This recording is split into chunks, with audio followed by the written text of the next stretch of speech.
In this episode of the Joe Rogan Experience, Dr. Gad Saad talks about the long-standing conflict between Israel and Palestine and the hatred toward Jews. He explains how religious minorities have disappeared from parts of the Middle East, why some beliefs make peace difficult, and how certain groups are blamed for world problems. He also shares his personal experiences and observations about the way people think and the ideas they spread. This is a direct and honest conversation that challenges common views and asks important questions. Get ready for the Saad truth. It is an existential affront that the Jewish state exists in the Middle East. So look at all other religious minorities across Arabia. Egypt used to be completely Coptic Christian, 100%, many hundred years ago. Today, there are 10% Copts left. What happened to those Copts? There used to be tons of Christians in Syria. What happened to those Syrians? There used to be tons of Christians in Lebanon. There still are some, about 30-35%, but Lebanon used to be a majority Christian country. So the goal of Islam, not individual Muslims, right? Again, I don't need to preface by saying there are millions and millions of lovely, kind, peaceful Muslims. Of course there is. But Islam as an ideology, does it tolerate others? Well, we have 1,400 years of history that either says it does or it doesn't, right? We don't have to watch TikTok videos. And nothing could be clearer than what the words of Muhammad were, the prophet of Islam, who said that you need to rid Arabia of Christians, but certainly the Jews. So the existence of the land of Israel is an affront to that. One more point, I'll cede the floor back to you. In Islam, there's a concept called Dar al-Islam and Dar al-Harb. That means the house of Islam and the house of war. Anything that's under the Islamic control is good. Anything that's yet to be under Islamic control is under the house of war.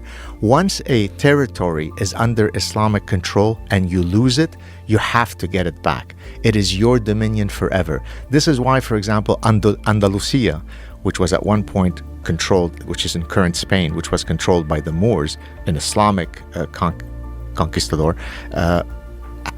a lot of jihadists will say, inshallah, we have to reconquer Andalusia. It is our land, because once it's under... So Israel existentially cannot exist. So why am I saying all this? You can't have peace if you have the other side that truly never wants for you to exist. That's the bottom line. If you can change people's heart where they say, look, I get a piece of land, you get another piece, let's build an incredible, vibrant co-society together, you'd have peace. But if you're taught from straight out of the womb that the Jews is the reason for every calamity in the world, you're not going to have peace. But don't you think that there are Jews and there are Israelis that treat Palestinians as if they're less? There is that in Texas in terms of treating people who are Hispanic. The darkness of the human heart is not monopolized by one group. There are super nasty Jews and there are incredibly lovely and kind Jews. There are super nice Muslims and incredibly brutal Muslims. So there is no monopoly on the darkness of the human heart. So I concede that. Of course, there are Jews that are not very keen on having Palestinian neighbors. But as someone who grew up in the two worlds, right? I'm an Arabic-speaking Jew. I hang around with tons of Muslims. I hang around with tons of Jews. Have I ever heard somebody in my Jewish family say, oh God, I can't wait for us to eradicate the 1.52 billion Muslims in the world? I've never heard that. Have I heard incessantly all the time about, inshallah, we'll get rid of the Jews? Every second. You just have to say, hi, Ahmad. The next line is, God damn it, we got to get rid of the Jews. Now, it's become a lot. Is it really that common where you are? It's as common as the heat in Texas. It is definitional. As a matter of fact, I introduced a game, I mean facetiously, but I mean it seriously, 6 Degrees of Jew. So that's a play on 6 degrees of... Kevin Bacon. Exactly. So I give you a calamity in the world and you've got up to 6 causal steps to blame the Jew. So an Amazonian frog just died in the Amazon. Go. And so I will post these on Twitter and people give answers. Right. Now, oftentimes they're just playing along, but that's the mindset. You got diabetes? Well, that's because the Jews who are controlling the pharmaceutical industry are not releasing the drug. I'll give you a recent one that I faced. Okay. So I put up a police lineup of some guys that had been caught in Huddersfield, which is a town in England, who had been grooming and raping young British white girls.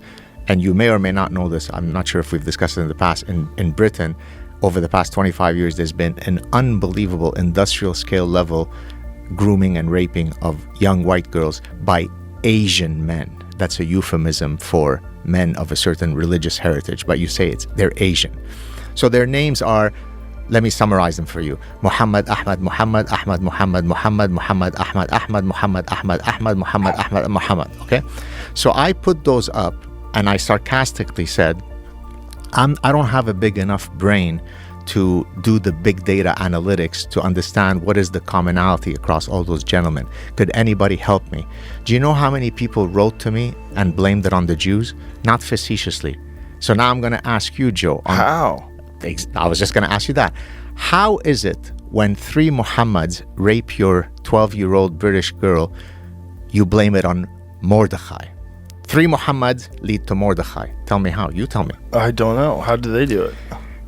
Who let them in? It's the Jewish cabal who controls immigration policy. It's George Soros, the Jew, who controls the open society ideology. I don't think you could really just connect George Soros to Jewish if you look at his policies. He seems anti-Western civilization. I agree, but for the Jew hater, any causal explanation. So one individual who just happens to be Jewish, or they point to some other one. There's one I don't even know who she is. I think Barbara Lerner or something. Somebody will correct us in the comments section, where they show her saying something. Oh, we need to flood, and she happens to be Jewish. But for every Jewish person who is pro open door policy, there's a counter Jewish person. Here's one who is not for open border policies, right? Stephen Miller, who worked in the Trump administration, is Jewish. He's probably the biggest anti-open door immigration. So, but that's the mindset of the Jew hater. Everything is blamed. There's this incredible diabolical feature of the Jew that they're able to at times pretend that they're victims, but really they're diabolical and genocidal. It's grotesque, man. It's weird. It's just weird that it became so out in the open.